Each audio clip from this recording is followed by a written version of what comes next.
thời gian anh ạ. Không có thể tôi là Quỳnh Lâm Hổ giám đốc được Biên Dương đấy. Em nhìn anh nhưng nó giống con gì ấy. Nó không giống con hổ.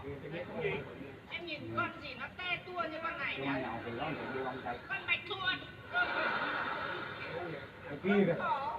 Áo quần trong cái đeo quần một cái kia. Anh ơi.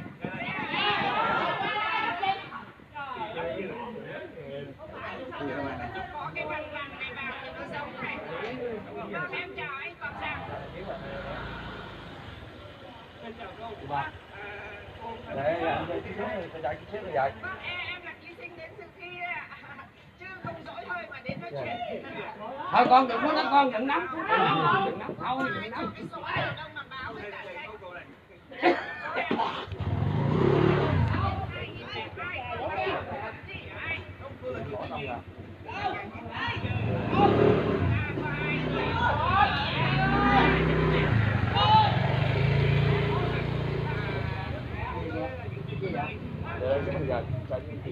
Không. Để đi con, để đi. Nóng con. Không được can nóng.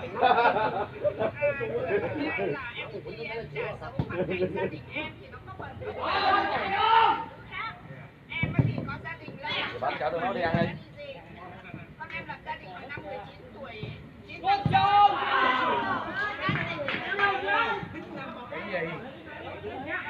Bị gì con? Cái bị gì? Anh buồn cười cái cá lóc là con cá con mái mổ nó là biết bao nhiêu trứng trong đấy vậy à? Coi chừng cái phục Em đúng á. không ngoài đấy con cá lóc tàu. Bỏ là phụ không ạ? Mà anh biết không? Hả? Con đi phục họ phục ra đi. Nhiều khi nó nhúng cái không tiền.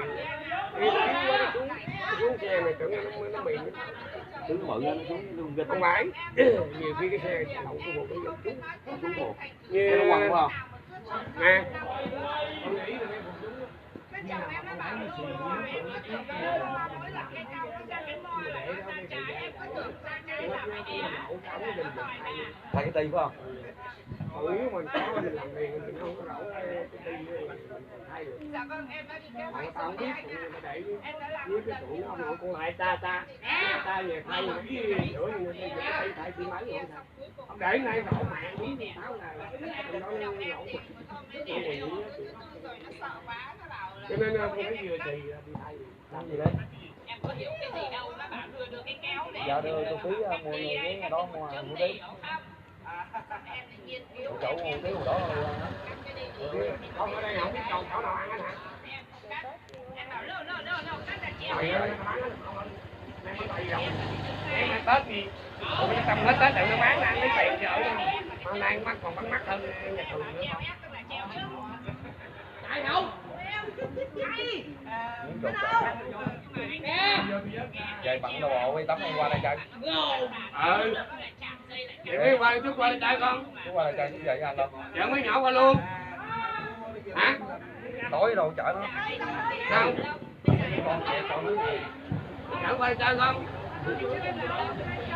Tại nó nít lâu chở vô đi bị giảng đi. Con thiệt. bây giờ em làm leo là làm móng tay này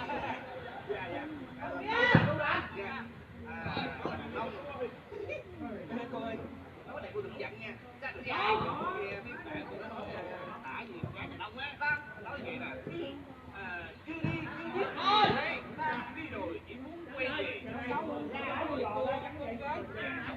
Suốt ngày chỉ biết đọc mong anh